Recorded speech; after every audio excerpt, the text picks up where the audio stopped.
Well, hey everybody, it's Sandy and welcome back to my channel dedicated to helping you advocate for your own health one topic at a time. So today I have a product review. I'm going to review the 3D Bracket Cool Silicone Mask Inner Support and Lipstick Protector. First, I just want to give a quick plug to Sandy's DIY Health Advocacy does have a Facebook page, so you can like and follow on Facebook. There's also a group you can ask to join, and I thought that was a nice way for people to start conversations amongst themselves. So please check that out. And also, if you haven't already subscribed to my channel, I really hope you'll consider subscribing. I've had a few people tell me they've subscribed, but they don't get notified every time I put up a video. So clicking subscribe is one thing, but you also have to click the bell if you want to be notified every time I put a video up. So I really hope you'll do that. I'm so happy with the way the channel's been growing. And I just want to say thank you so much and welcome. Yeah, so the 3D Bracket Cool Silicone Mask Inner Support and Lipstick Protector. I did not review this with lipstick in mind, okay? So yes, it does protect your lipstick. The reason I decided to take a look at this product is because I said recently I was going to keep my eyes peeled for possible solutions for people who suffer with claustrophobia and the mask. And somebody brought this little gadget to my attention, and it's designed to just fit over the face like this so that the mask is not touching the mouth. Now, I really found this review very difficult to do, and I'll tell you why, because I think a lot of this is going to have to do with how you feel. I personally don't suffer with claustrophobia with the mask, thank goodness, because I've had to wear a mask like every day for 30 years in my career in the operating room. So I'm just so used to masks, and this pandemic didn't push me out of my comfort zone as far as mask wearing is concerned. So I decided I was going to go ahead and review it anyway, and what I'm going to do is show you how it fits. I'm going to show you what I've found works best in terms of putting it on and getting it nestled into the mask, getting it situated. And I'm going to try it with a couple of different masks, because what I've learned about this is that it works better with some masks than others. But truthfully, it's very difficult to speak to how it might feel if you are in fact claustrophobic, because it sort of depends like what's bothering you. Like this is one more item on your face. It's just going to keep it off of your mouth. So when you inhale, if your mask has a tendency to suck in, this is going to stop it from getting right up to your mouth and touching it. In fact, I even saw this marketed toward teachers or people who have to speak for a living and have trouble and feel that the mask is muffling their speech. Now, that's not a claustrophobia concern, so I certainly can speak to how the product works if that's the reason you are using it. So the brackets come in groups of 3. You can buy this on Amazon now. It looks to me like the price is changing constantly.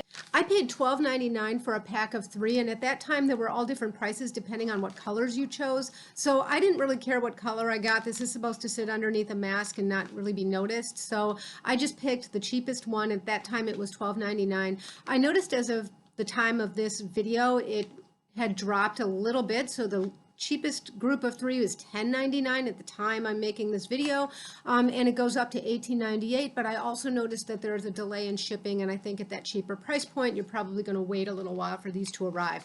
So they come in this nice little, Ziploc plastic pouch. It looks like, I think that's Korean writing on it.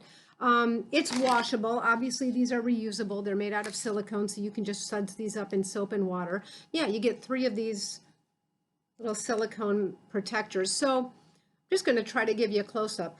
It does, it feels rubbery, guys. It's silicone. So it occurs to me that if one of the issues that you have is claustrophobia, or you feel just hot under the mask, I know they say these are cool. They will leave some distance between some areas of your face and the mask, so where the holes are, but where the silicone is actually touching your face around the frame, that is a little bit warm. I mean, this is not something that's going to be moisture wicking. So, as with all of these things, there's always some trade-offs. There's no perfect device and no perfect combination of things to wear. We're just always picking and choosing, right?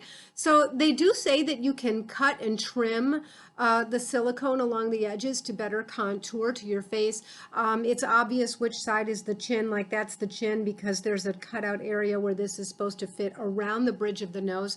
Now, I decided before I put it on that I wanted it to fit so that it's completely concealed by the masks. Now, I noticed that if you just put this on and you put it up toward the bridge of the nose, you're going to likely have a mask on that still leaves this peeking out. I don't know if that's as big a deal if you're just wearing a plain old fabric mask. I don't think it's in the plus column, but certainly if you've got a high-tech mask, a hybrid mask with some high-tech textile in it, the reason you're wearing that is because you don't want a biohazard on your face, and I certainly wouldn't want to be collecting anything just right next to my mask. So I decided I needed to make this fit so that it was completely concealed by the mask. So just in order to illustrate what this might look like using this right out of the box, I'm just going to grab my Starks mask just for starters. Now, you have to sort of get this thing in place, and of course there's nothing holding it up. So this is going to sound a little bit funny, but the way I found that it's best to put this thing on is to have your head sort of tilted back so it just stays where you put it.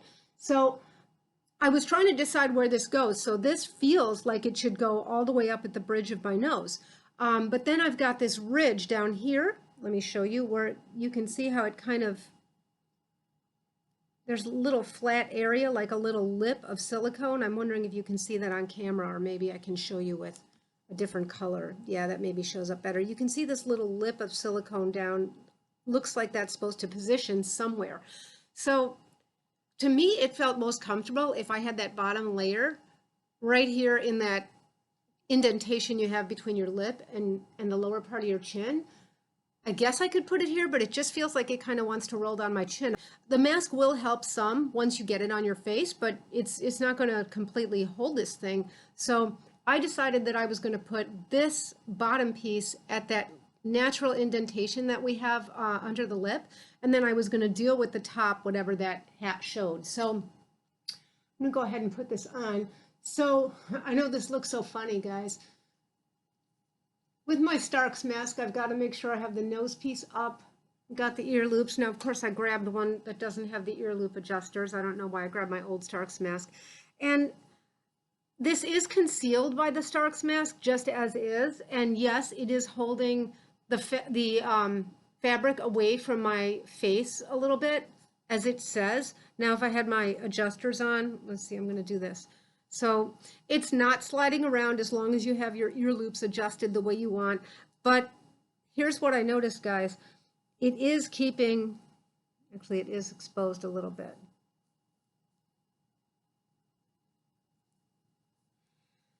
It is keeping the nose piece too far away from the face.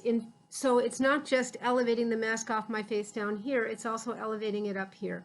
So first of all, the whole reason you have this mask is, so that you have this nice nose piece that you can put glasses down on. This is just going to increase fogging, and it increases the potential for leakage up at the top. So I'm not even going to bother showing you the safety goggles. Let me show you what we'll try next. So I decided that maybe next I would try moving it down on my face a little bit and letting this part just sit wherever it sits. So let's see. So again, I'm going to be my own ear loop adjuster. Now I've got a little more slack up at the top. Let's see. But it does make for a little more bulk in there. So there is a little bit more bulk on the Starks mask. Now I can move around and this thing is not dropping and falling. I don't know, really if I subjected it to, if I had to like run for a few seconds or, something like that. But it is definitely keeping it off of my mouth. Now, the next question is, do you mind having, I can feel all this silicone around the borders of it. So this is going to come down to a trade-off between whether you want to feel the fabric of the mask in the middle, or whether you want to feel the silicone on the outside. Me not having the claustrophobic issue, I really like a moisture wicking interior of a mask. I would probably forego this, but again, I think it depends, how you feel about that fabric being near your mouth. Nothing is going to mess up my lipstick. Breathing in and out definitely feels a little cooler. I don't feel any of that the mask moving when I inhale and exhale that I guess I'm so used to over like 30 years. It really is a different and interesting sensation to be breathing with this thing holding the mask away. Now I want to do a safety goggle test here. So I do have a little more of an issue with fogging using the silicone insert. And, you know, guys, that's just because there's a little bit of bulk created here. So the next thing I did was I decided that I was going to try trimming it, just like the manufacturer had said, you can trim with a scissors. So I took one of them and I trimmed it down around the nose piece, and you can see the difference. I'm going to try to show you here. You can see where I've trimmed down this one. Try to get you a nice close-up. I trimmed all along the top edge. So I decided I was going to do that next and see if there's any difference, because I really want to eliminate the bulk I have up high, just because I want safety glasses to not fog, and I don't want the mask to really be pulled away from my face in this area, because I don't want to allow for a lot of leakage and like large respiratory droplets falling. That's where I really don't want to leak. And I've said before on this channel that all masks have some leak, but I try not to have it at the top. So yeah, I went ahead and tried this, and I thought this would allow me to keep this bottom part at that indentation of my chin instead of lower, and then this wouldn't be quite as high. Now I didn't want to cut too much off because I don't want to lose the structure, but here, let's see how that works. I've got a little more play here, like I feel like I can put the safety goggles here, and there's a little bit of space between the upper border of this nose piece and where the silicone begins.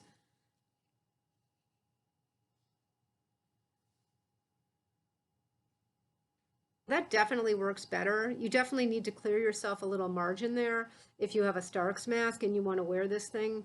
It's not perfect, but you know, no mask is, you know, not everything's a trade-off. But that definitely is a little bit better. So I'm going to try this with a couple other masks and just show you how it worked, because I have a feeling that this is going to work differently with different masks. Now, I will say that with something like this, I would really recommend using it in the house for a little while you're home and seeing if you need to keep readjusting it, because you don't want to end up out in public using this thing for the first time and then realizing you're constantly having to reach up and get in under your mask and adjust the silicone bracket, because of course that will just be a biohazard. We don't want to be touching around the face, you know, once we're out and around. So try this at home first, see if you can walk, move, turn, see whether it works without having to constantly readjust it. So I thought I would also try it with a couple of different masks so you can get a sense of how it's going to work. I thought I would try it with the Synovia. Now, one thing I learned with the Synovia is some people say that the Synovia is a tighter fit mask. So of course, if you're going to add any bulk, if you have a mask that's already fitting on the snug side, then I think this might become a problem. So guys, I'm going to try first with the new Synovia that has the nose piece. I recently got busted where some of you wrote to me and said, do you have another layer of protection added into your mask? I thought I'd gotten away with it for all this time. The camera is unforgiving, so I've got to have makeup on camera, and I don't want to ruin my white fabric Synovia, so I do tape a tissue inside when I'm on camera. Got busted. All right, so I'm going to put, this is the one that I altered a bit again. I'm going to put that there. Now, it is down below the border. I don't see any of the silicone sticking out. The Synovia is a little bit of a shorter mask, so I think I do have to pull this down so it's more on my chin. I've had to move the silicone bracket so that it's not in that crevice of my chin, but it's actually a little bit lower. That's fine. Let's see, I love this nose piece. I said in my review, Synovia has this nose piece that allows me to contour around the cheekbone. You know, one thing I will say is I'm getting a lot less precise leverage on that nose piece because the silicone bracket is, of course, pushing the whole mask forward. And I just think that's going to be one of the trade-offs of wearing this dome with any mask. So yeah, I definitely get some fogging with this one. I'm not really sure what I would do since I already have it positioned way above the silicone bracket. Let's see if I can get a tighter fit. Yeah. So that's the Synovia with the new nose piece. I think the bracket definitely fights that really well-designed nose piece. I think just adding the extra bulk under there is going to present an issue. Now, I don't think it's a lost cause, but I think that if I were going to do this combination, I would wear a shield and not safety glasses. Now, I tried it also with the Aeropec mask, and again, I've just tried the one that I've trimmed down. So when I showed the Sono mask, you know, instead of putting it up here in that crevice of my chin, I ended up positioning it somewhere around here. And it looks like I probably need to do that most of the time unless I just have a very generous mask. So let's see. Here's my Aeropec mask. I do still have some good leverage on the nose piece with the Aeropec. The Aeropec is a little bit more of a generous fit than the Synovia, because I got such a mask collection. And let's see how we do.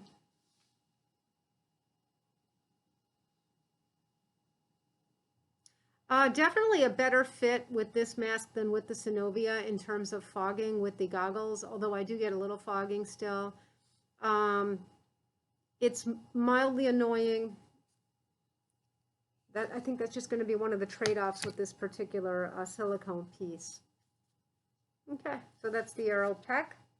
Hey, I'm back. Okay, finally I wanted to show you how it might work with the older Synovias that don't have the nose piece. So mine has the head strap. So let's see how we're going to do this with a head strap.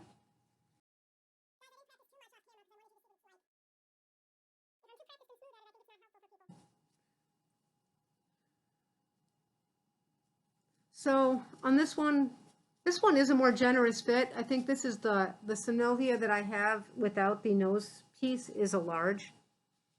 So if Synovia is snug on you, I really don't know that this bracket is going to work with your Sono mask.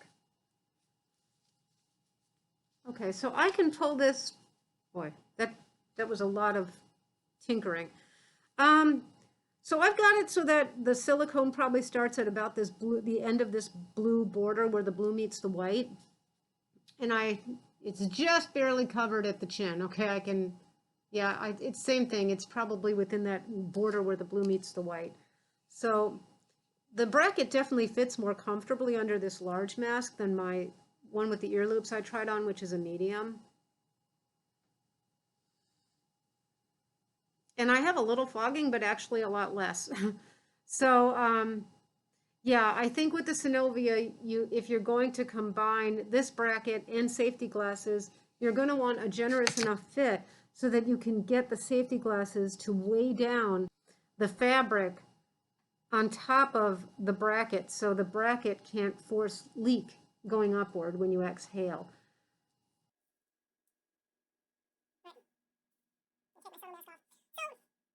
Yeah, what do I think about this? It's really hard to say.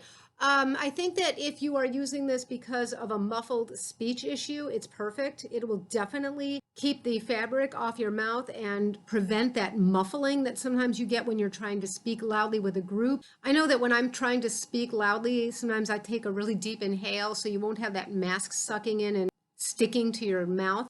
As for claustrophobia, you know, I'm really not sure. I think it sort of depends on what about the mask is bothering you. So if it's just the mask touching your mouth that's bothering you, I think that this might be a nice option. It will make for other things to tinker with, unfortunately, like I've just shown. You might have to trim this and find what's the right fit. It will require you to have a generous enough mask that if you're adding eye protection, you don't have added fogging, or you'll have to wear a shield. And of course, the reason to have a mask on your face is so that you don't have big gaps and things, regardless of safety goggles. So you are going to want to tinker enough with this so that you get a fit where you have a mask that's pretty much laying down around the perimeter of the silicone insert. Now, all masks have some leakage, yes, so I prefer it to be at the bottom. It really should be barely perceptible unless you take a big deep breath and blow out hard. So this is just going to add one more challenge. So for me, this is, you know, not something I'm really going to get much use out of. If the issue with claustrophobia has really more to do with heat, then I think, unfortunately, this might not be the answer, just because while the area where the holes are is very cool, the silicone itself is not like a breathable, moisture wicking fabric. So you're going to have some heat and moisture buildup right where you're wearing this thing. So I would think that if you're wearing it for short periods of time, it might be really helpful. I don't really know that I could wear this thing for hours at a time. That's just me. I don't suffer with claustrophobia, and I'm not having to speak to large groups. But I would definitely recommend that you tinker with this at home a little bit, trim it, do whatever you need. You have a pack of 3, and use it in all the ways you're going to be using it so that you have a sense of how well it's going to stay put. I do not recommend using something like this if it's going to mean that you have your hands on your mask or inside your mask repeatedly all day long. So yeah, sort of a lukewarm review. I won't say it's a miss because I just don't know. I think that if you really suffer with the claustrophobia, it won't hurt to try it. If you're using it because of a muffled speech issue, it's definitely helpful as long as it's going to stay put. Let me know if any of you guys have tried it and if you developed any tricks for using it that make it more comfortable and more wearable and more workable. I am going to be uploading a few more reviews coming up shortly. Again, I want to thank you guys for all the suggestions. I do look at every single one of them. I just have to pick and choose which things I'm going to purchase. Again, if you haven't subscribed, I really hope you'll consider subscribing, and please share the content with anybody who might find my channel helpful. And until next time, be well. Bye-bye.